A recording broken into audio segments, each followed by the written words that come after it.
बिथांनि लिडारफ्रा बिथांजों गैला दा बिसोर गांफा गांफा सामब्राम गोजानि बिगुरमोन आरो दा गुगालांजोब्बाय आरो नोंथाङाबो बे सामब्राम गोजानि बिगुराव गोग्लैयो नामा सार नोंथाङाबो सामब्राम गोजानि बिगुराव नोंथाङाबो गोग्लैयो नामा सासे ना आं सामब्राम गोजानि बिगुराव गोग्लैया आं बेजों गैखायामोन दा फैबाय थानाय आसाम बिधान सभा बिसायख'थिया बावैसो साननि गेजेरावनो बेयो जासिगोन दा मोनफ्रोमबो राजखान्थि हान्जाफोरा गाव गावनि बिसायख'थि फोसावदिंनायखौ खालामगासिनो दङ बेखिनि समाव नोंथाङा सासे इउपिपिएलनि सासे गोख्रों माने फोसावदिंनायाव बाहागो लादों इउपिपिएल राजखान्थि हान्जायाव दा नोंथांनिफ्राय मिथिनो लुबैदों दिनैनि बे थासारियाव इउपिपिएलआ मा अबस्थायाव दं मोजां अबस्थायाव दं आच्छा नोंथाङा जे बुंदों बावैसो एसे सिगाङाव नोंथांनिफ्राय माखासे खोथा खोनानो मोनदों हाग्रामा महिलारिनि सामब्राम गोजानि बिगुरा गुलांगासिनो दं होनना नोंथाङा बुंदों बे बाथ्राया नंगौ 10 बोसोरनि आगोलावनो आं मोनसे प्रेडिक्सन होदोंमोन जे हाग्रामा महिलारि बिथांनि राजखान्थिया सामब्राम गोजानि राजखान्थि आरम्भ जाबाय मानो होनबा सामब्राम गोजानि बिगुरा मोनफा मोनफा बोखाजायोबा लास्टआव मा थायो दा बे सामब्राम गोजान जाहैबाय बिथांनि जेनेरेल सेक्रेटारि बिपिएफनि इमानुएल मुसाहारि बे गैला हेमेन्द्र ब्रह्म गैला मिथाराम बसुमतारी गैला दिलु शर्मा गैला गोबां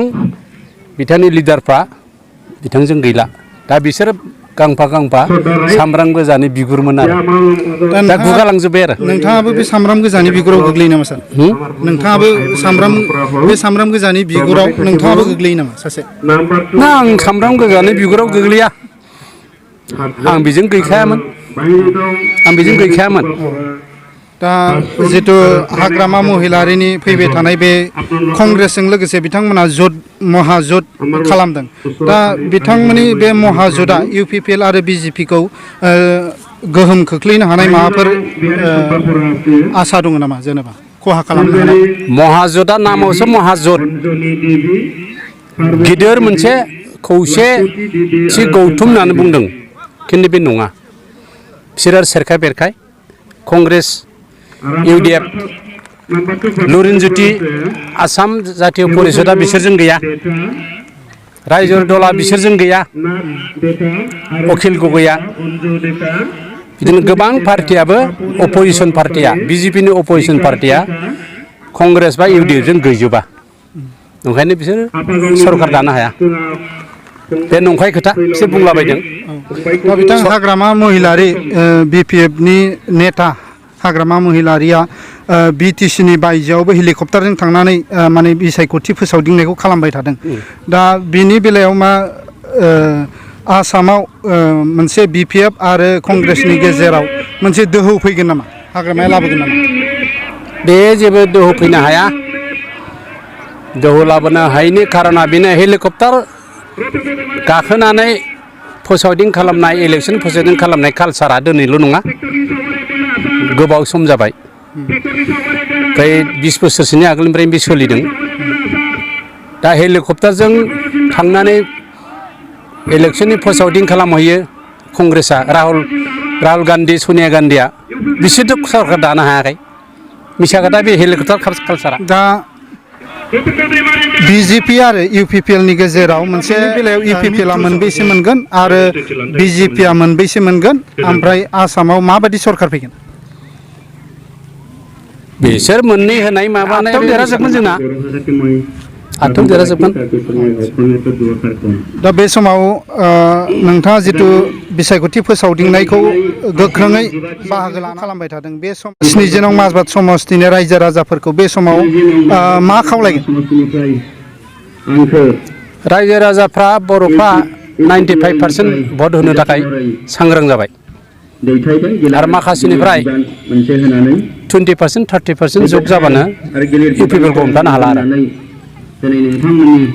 दा सरन बर'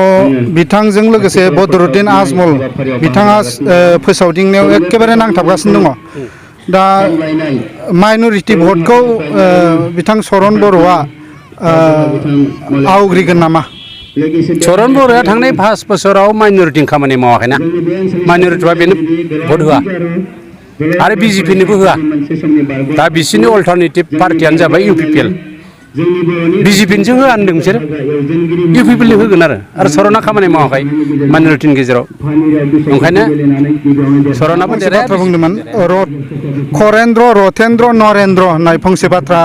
बुंदों दा बिनि सायाव एसे फोरमायगोन नामा सार बेखौ बुंनायनि जाहोना जादों सोरगोनि राजाया इन्द्र दा जोंनि भारतनि सोरगोनि राजाया जादों नरेन्द्र नर जुग इन्द्र नरेन्द्र दाने नर माने मानसि मानसिफोरनि इन्द्र थारमाने राजा थिग बिनाबो जोंनाबो 17 मासपाट बिधानसभा समस्तिनि केन्डिडेटआ रथेन्द्र रथ जुग इन्द्र रथेन्द्र थारमाने मासपाटआ मोनसे सोरगो जायगा दा बाहाय इन्द्र राजा जागोन आरो रथेन्द्र नरेन्द्र आच्छा बे समाव गोजोननाय थाबाय बिथां इउपिपिएलनि सासे गोख्रों मावथि 70 मासबाद समस्तिनि बारग' एमएलए बिथां खरेन्द्र बसुमतारीनिसिम जोङो पाब्लिक ट्रास्टनि जानानै रोजा रोजा साबायखर थाबाय बे बेसेन गोसा समखौ होनायनि थाखाय